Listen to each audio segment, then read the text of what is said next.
The first person who tried to be in charge of everyone else almost certainly got laughed out of camp. And if they didn't take the hint, they got something worse. For the overwhelming majority of human existence, the idea of one person holding power over a group wasn't just unusual. It was treated as a threat serious enough to destroy. Not because our ancestors were peaceful, but because they understood something we seem to have forgotten. Concentrated power is dangerous, and the group has to fight to stop it. What you're about to find out is that the whole system we call politics, the campaigns, the money, the loyalty buying, is running the same ancient code our ancestors spent hundreds of thousands of years trying to erase. And the last piece of this story is going to make something you see every single day look completely different. For roughly 95% of human history, there was no ballot, no campaign, no one in charge. And the reason isn't what you'd think. It wasn't that people were peaceful or naive. It's that they actively, aggressively refused to let anyone take power. So here's what this is really about. Most of us assume hierarchy is just the natural state of things, that leaders always existed, that someone was always in charge, and that politics is just the modern version of something ancient. That assumption is almost exactly backwards. Anthropologists have spent decades documenting something genuinely strange. For the vast majority of human existence, our ancestors didn't just lack politicians. They built elaborate systems specifically to destroy anyone who tried to become one. And by the end of this, you're going to see how that ancient system is still running today, just in a form our ancestors would find completely unrecognizable. We're going to move through it in 4 parts. First, how early humans enforced equality.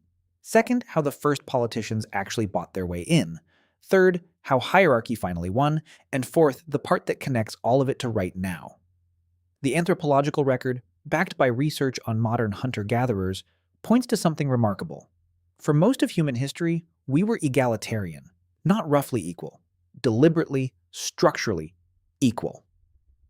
When European explorers first made contact with nomadic bands, they would ask to speak to the chief. And when they learned there was no chief, no formal authority at the group level at all, they reacted with confusion, frustration, sometimes flat disbelief. No chief, no council, no one running things. And this wasn't an accident or an oversight, it was a system. A deliberate, maintained, enforced system. The anthropologist Christopher Boehm showed that this equality had nothing to do with humans being naturally gentle. It was enforced through a whole set of social mechanisms built to stop any respected figure from turning influence into permanent authority. Boehm gave it a name, the reverse dominance hierarchy. In a normal dominance hierarchy, the strong rule the weak. Boehm found that foragers had flipped it upside down. The rank and file, everyone who would otherwise get pushed around, formed one united coalition for a single express purpose, to keep the strong from dominating the weak. The weak joining forces to dominate the strong. Think about what that actually means. Equality wasn't the default. Equality was the project. It took constant work, constant vigilance, and a whole toolkit of social weapons to hold it in place. And those weapons were sophisticated: ridicule, gossip, shunning, ostracism, and, in documented cases on every inhabited continent, execution. There was a ladder to it. You start with mockery. If that doesn't land, you shun. Then you exile. And at the far end, your own band would kill you for grabbing too much power. That was the ancient penalty for trying to become a king. But the part that really sticks with me is the piece almost nobody talks about. These weren't just punishments after the fact. Some of them were engineered folk remedies, proactive rituals, designed to cool ambition before it could ever take root. The clearest example comes from the Kung people of the Kalahari, documented by the anthropologist Richard Lee in 1969. They had a custom Lee called insulting the meat. Here's how it works. A hunter goes out and makes a huge kill, a big animal, enough to feed the whole band for days. He comes back. And instead of being celebrated, he gets mocked. The band tells him the animal is pathetic, skin and bones, barely worth carrying home. Lee learned this the hard way. As a Christmas gift, he bought the band the biggest, fattest ox he could find. Their response was to insult it. A bag of bones, they said, joking they'd have to boil the horns for soup, because there was clearly no meat on it. Lee was baffled. Then they cut it open, and the chest was covered in a layer of white fat almost 2 inches thick. The animal was enormous. They knew it was enormous, and they trashed it anyway. Later, Lee asked a man named Tommaso why. The answer was that the gift was arrogant. And then came the line that makes the whole thing click. Another man explained it. When a young man kills much meat, he comes to think of himself as a chief or a big man, and he thinks of the rest of us as his inferiors. We can't accept this, so we speak of his meat as worthless. This way, we cool his heart and make him gentle. Read that again. They named the disease pride, ambition, the hunger to be seen as more, and they built the cure directly into a ritual. Trash the meat, cool the heart, keep everyone level. This wasn't cruelty. It was social engineering, running for tens of thousands of years before anyone had a word for it. So that's how equality was held in place. Now, how did the first cracks appear? Because at some point, someone found a workaround. Anthropologists call the earliest kind of political leader the big man. And the way he got his power is almost embarrassingly familiar once you see it. You couldn't just declare yourself important. The band would turn on you. You couldn't take power by force. But there was one thing the egalitarian system had no defense against. What if instead of taking, you gave? The anthropologist Marshall Salins documented the pattern in the 60s. The big man's strategy was simple. Accumulate pigs, shells, food, whatever the local wealth happened to be, and then throw the biggest feast anyone had ever seen. Give it all away, in public, and do it bigger than your rivals. In these societies, you were supposed to share. Reciprocity was the entire moral code. The big man weaponized it. He gave, but he gave in a way that quietly put everyone in his debt. Salins called what he built a fund of power. The first campaign spending in human history was, literally, throwing a bigger party than the other guy, and the band let him. Because he wasn't stealing. He was being generous. He'd found the single loophole in the egalitarian system. You could rise, at least for a while, as long as the gifts kept flowing. But the system had a built-in kill switch. Generosity is expensive. To keep outgiving his rivals, the big man had to start squeezing his own followers. More labor, more pigs, more for the next feast. And the moment people felt the squeeze, the old instinct woke back up. There's a documented case among the Kapauku of New Guinea of a wealthy leader speared to death by his own sons, pushed to it by the rest of the community.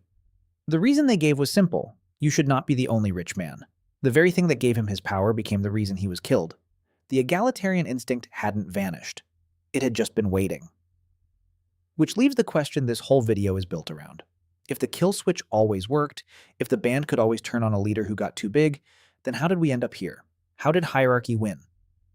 The answer is in one hinge. The big man had a fatal weakness. His power died with him. He earned it personally through charisma and generosity, and his son couldn't inherit it. His followers were loyal to him, not to his bloodline. So every single generation, the whole contest reset to 0. Then, someone broke that. The hinge that changed everything was the invention of hereditary power, the shift from the self-made big man to the born chief. Once power could be passed down a family line, the egalitarian kill switch began to fail. Because now you weren't dealing with one ambitious person you could mock or shun, or in the worst case, kill. You were dealing with an institution, a lineage, a bloodline wrapped in genealogies, debts, and stories about divine ancestry. And here's the part that should bother you. Scholars like Kent Flannery and Joyce Marcus argue this wasn't just an automatic side effect of farming or surplus. They think it was engineered by ambitious individuals they call aggrandizers who manufactured hereditary rank on purpose through accumulated debts, invented family trees, and sacred lore that made their power feel handed down by the gods rather than taken from their neighbors. The one thing bands had fought hardest to prevent for hundreds of thousands of years, a single family holding permanent power, got normalized. And once it was normal, it was almost impossible to undo. Before we get to the part that reframes everything, and there is one, I'm genuinely curious where you land on this. Do you think humans are naturally hierarchical? Or is hierarchy something that was built and imposed on us? The research is more contested than most people realize. Drop your answer in the comments. And if this is hitting you the way it hit me, subscribe. This is part 1 of a series, and the next one goes straight into how the first states were actually built. Now, here's the part that changes how you see all of it. Remember the big man? The one who threw the biggest feast, bought loyalty with gifts, built a fund of power his band tolerated only as long as the generosity flowed, and got speared the moment he squeezed too hard? That exact instinct, wealth-buying political loyalty, is the same one our ancestors spent roughly 200,000 years building tools to suppress. The ridicule, the shunning, the ostracism, the execution. All of it aimed at one specific thing, stopping one person's resources from turning into power over everyone else. Now look at what we built instead. In 2010, the Supreme Court decided Citizens United versus the Federal Election Commission, a ruling that swept away long-standing limits and let corporations and outside groups spend unlimited money influencing elections. The legal reasoning was that spending money is a form of speech, and restricting it violates the First Amendment. And the numbers are not subtle.